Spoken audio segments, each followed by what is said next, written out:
আসসালামু আলাইকুম সুপ্রিয় দর্শক, আশা করি সকলে ভালো আছেন, সুস্থ আছেন। আরি দাস, বয়স মাত্র ৮ মাস, নিষ্পাপ একটি শিশু। মাত্র একটি ভুলের কারণে সে এই পৃথিবী থেকে চিরবিদায় নিল। তার বাবা-মার সাথে সে ভালোই কাটছিল।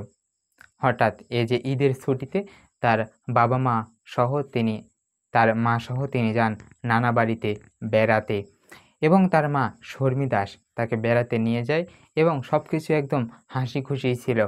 সবাই সবসময় ভালো মতোই কাটাচ্ছিল। হাসি, কথাবার্তা, আনন্দে তাদের সুন্দর মতো কাটছিল তাদের এই প্রিয় দিনগুলো। কিন্তু একটি মুহূর্ত, একটি সময়, একটি খাবার তাকে কেড়ে নিল এই পৃথিবী থেকে। হঠাৎ করে মা শর্মী দাস একটু খিচুড়ি তার মুখে তুলে দেয়। ওই বাচ্চাটির মুখে কিছু খিচুড়ি তুলে দেয়, খিচুড়ি। এক পর্যায়ে শিশুটি খিচুড়ি খেতে খেতে গলায় আটকে যায় এবং গলার শ্বাসনালীতে এমনভাবে আটকে যায় শিশুটি নিঃশ্বাস নিতে পারছিল না। তখন শিশুটি বারবার কষ্ট হচ্ছিল, শিশুটি কান্না করছিল। ঠিক ওই সময়ে মারা আর দেরি না করে, মা শর্মী দাস আর দেরি না করে তৎক্ষণাৎ নিয়ে যায় লক্ষ্মীপুরের হাসপাতালে। আর প্রিয় দর্শক, এই ঘটনাটি ঘটে কিন্তু লক্ষ্মীপুর জেলাতে।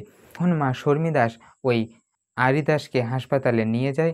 চিকিৎসক শত চেষ্টা করেও, হাজারবার চেষ্টা করেও সেই শিশুটিকে আর বাঁচাতে পারেনি। শিশুটি বিদায় নিল চির এই তরে এই পৃথিবী থেকে।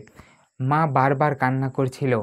মা বারবার কান্না করে করে বলছিল, "আমি কেন শিশুটির মুখে খিচুড়ি তুলে দিতে গেলাম? ৮ মাসের ছোট্ট শিশু, এখনও ভালো করে চিবাতেই পারে না। তাকে কেন আমি এই খিচুড়ি তুলে দিতে গেলাম? এটা আমারই কারণে হয়েছে।" মুহূর্তেই কান্না নেমে এলো পুরো পরিবারের মাঝে।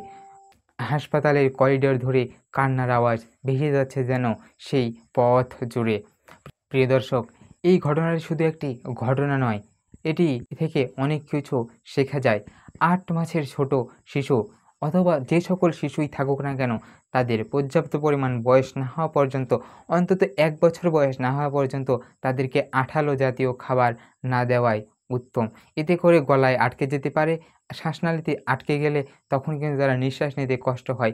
আর আপনি যদি ওই সময় এক মুহূর্তও দেরি করেন হাসপাতালে যেতে, তাহলে চলে যেতে পারে এই আরি দাসের মতো আপনার শিশুটিও। প্রিয় দর্শক, সবাইকে সাবধান হতে হবে। শিশুদেরকে সবসময় আগলে রাখতে হবে। তাদেরকে তাদের গলায় বা কোথাও তাদের গলায় যদিও খাবার আটকে যায়, তাদেরকে উপর করে একটি বৈজ্ঞানিক পদ্ধতি আছে, সেই অনুযায়ী করা যেতে পারে। তবুও বের হলে বের হতে পারে। সবাই শিশুদেরকে খাওয়ানোর সময় লক্ষ্য রাখবেন তারা বসে আছে কিনা, তারা মনোযোগী আছে কিনা, তারা শান্ত আছে কিনা। যদি শান্ত থাকে, মনোযোগী থাকে, তবেই তাদেরকে খাওয়ানো উত্তম। তাহলে এই দুর্ঘটনাগুলো এড়ানো সম্ভব। প্রিয় দর্শক, আজকে এ পর্যন্তই। সকলে ভালো থাকবেন, সুস্থ থাকবেন। আবারও আপনাদের মাঝে হাজির হব আরও সত্য কোনো এক ঘটনা নিয়ে।